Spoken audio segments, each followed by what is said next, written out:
नमस्कार, आप देख रहे हैं द हिंद 24 न्यूज और मैं हूं आपके साथ साक्षी। आई नजर डालते हैं आज की बड़ी खबरों की ओर। राज्य के मुख्यमंत्री के निर्देश पर आरामबाग एसडीओ कार्यालय में आरामबाग सब डिवीजन में उत्पन्न बाढ़ की परिस्थिति को लेकर एक बैठक आयोजित हुई। इस बैठक में मंत्री बेचा राम मन्ना, विधायक असीमा पात्र, करबी मन्ना, रामेंद्र सिंह राय, जिलाधिकारी मुक्ता आर्या सहित अन्य अधिकारी मौजूद थे। मंत्री ने कहा कि डीवीसी रात को अचानक जल छोड़ देती है, जिससे आरामबाग सब डिवीजन के कुछ इलाकों में बाढ़ की स्थिति उत्पन्न हो जाती है।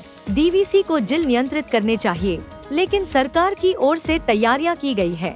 डीवीसी प्रति बछरेर न्याय এবছর অপরিকল্পিতভাবে এবং রাজ্য সরকারকে না জানিয়ে জল ছাড়ে প্রতি বছরই এই জিনিসটা এবারও হয়েছে।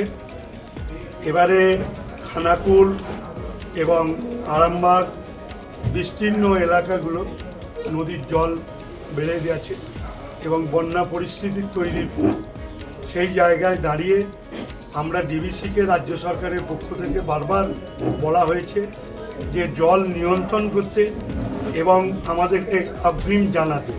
তারা এটা জানাচ্ছে না, কিন্তু আজকেও তারা প্রায় ৭২,০০০ কিউসেক জল ছেড়েছে।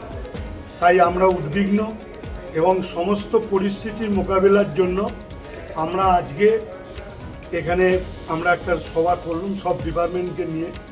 এখানে আমাদের ডিএম ছিলেন, আমাদের এমএলএরা ছিলেন, এখানে অসীমা পাত্র, রামেন্দ্র সিংহ রায়, ডক্টর করবি মান্না এবং এমপি মিতালি বাগ এবং সহকারী সভাপতি ছিলেন কৃষ্ণ সাঁতরা, কর্মাধ্যক্ষ সহ বিডিও সাহেব, ডিএম, এডিএম সকলেই ছিলেন এবং বন্যা পরিস্থিতি রিলেটেড দপ্তরগুলো সকল আধিকারিকরা ছিলেন এখানে, যেমন ইলেকট্রিক এবং খাদ্য দপ্তর, পিএইচই, পিডব্লিউডি, বিডিওরা সকলেই ছিলেন এবং পরিস্থিতি এখনও আমাদের নিয়ন্ত্রণের মধ্যে রয়েছে।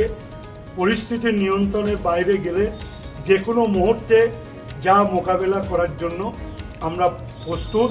এ ব্যাপারে এই মিটিংয়ে আমরা সিদ্ধান্ত নিয়েছি, কেন রাজ্যের মাননীয় মুখ্যমন্ত্রী তিনি চাইছেন যে কোনো বন্যার্ত মানুষ যাতে অসুবিধা না পড়ে বা খাদ্য পাবে না, ত্রাণ পাবে না, এটা যেন না হয়, সেই যাতে সকলেই বন্যার্ত মানুষের ত্রাণ বা বিভিন্ন রকমভাবে যা যা প্রয়োজনীয় জিনিস ওষুধ সহ সকলেই যাতে।